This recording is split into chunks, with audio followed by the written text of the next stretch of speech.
Alors, je vais vous parler aujourd'hui de Dawn of Green Arrow et Black Canary avec un accent allemand absolument parfait en tout point. Pour vous présenter donc cet ouvrage, on va aller vite parce que c'est sorti il y a déjà quelques temps, là c'est un petit peu du retard. Et pour vous parler donc de ce que fait Urban Comics en présentant et en adaptant les séries Dawn of DC. Alors le choix a été fait de souvent les réunir par deux, c'est-à-dire qu'on trouve deux arcs narratifs de deux séries distinctes, mais qui ont un rapport évident entre elles. Alors là par exemple, vous avez Green Arrow, tout simplement, l'archer vert, Oliver Queen, et puis de l'autre côté de l'album, en fin d'album, vous avez les 6 premiers épisodes de la série qui est consacrée aux Birds of Prey, dont fait partie Black Canary, qui est effectivement un des personnages récurrents et importants de la série de Green Arrow.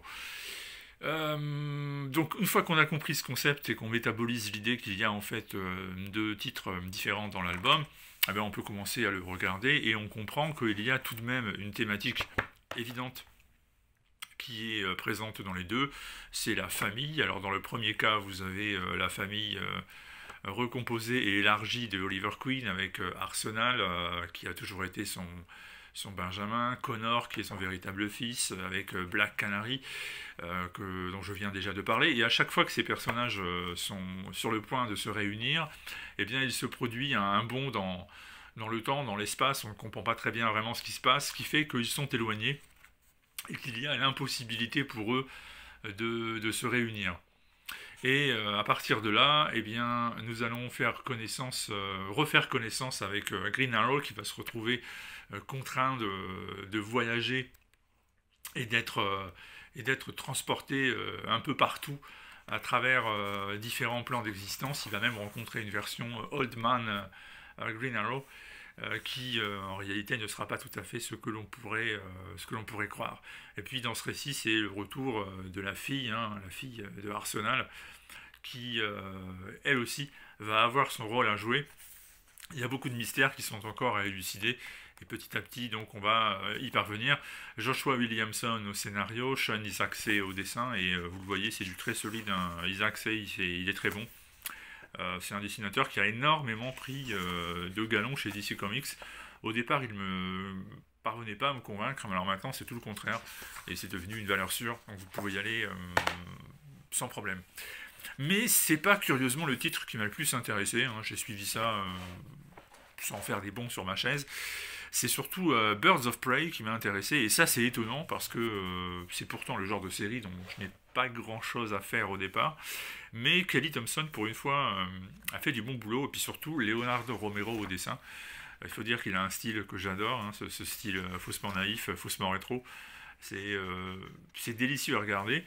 Il s'agit d'aller à Themyscira, donc qui est l'île des Amazones sur laquelle évolue Wonder Woman, pour tout simplement affronter une créature maléfique qui souhaiterait s'emparer du corps de Sin, la fille adoptive de Dina Lance, autrement dit Black Canary, pour pénétrer sur notre plan d'existence et y faire des siennes.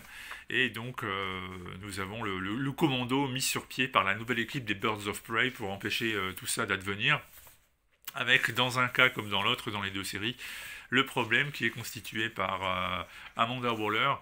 Amanda Waller, vous le savez, hein, c'est une espèce de complotiste qui, au plus haut sommet de l'État, généralement trafique des choses un peu louches pour les intérêts du contre-espionnage américain. Elle n'aime pas trop les super-héros qu'en général elle utilise pour ses propres objectifs. Et tout ça sert de petite introduction finalement à l'un des grands événements de l'été en VO chez DC Comics, qui va voir Amanda Waller lâcher les brides et envoyer contre tous les super-héros des ennemis nombreux et variés. Et ça va être le grand événement de l'été chez DC Comics en VO.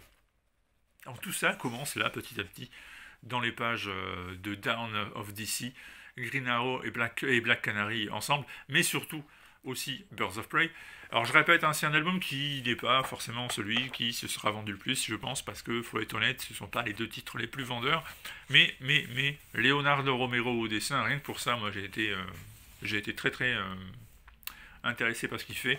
Et puis du côté de Green Arrow, c'est très très bien illustré, là encore une fois, Izaakse fait du bon boulot, le Peacemaker est insupportable comme on aime le voir insupportable.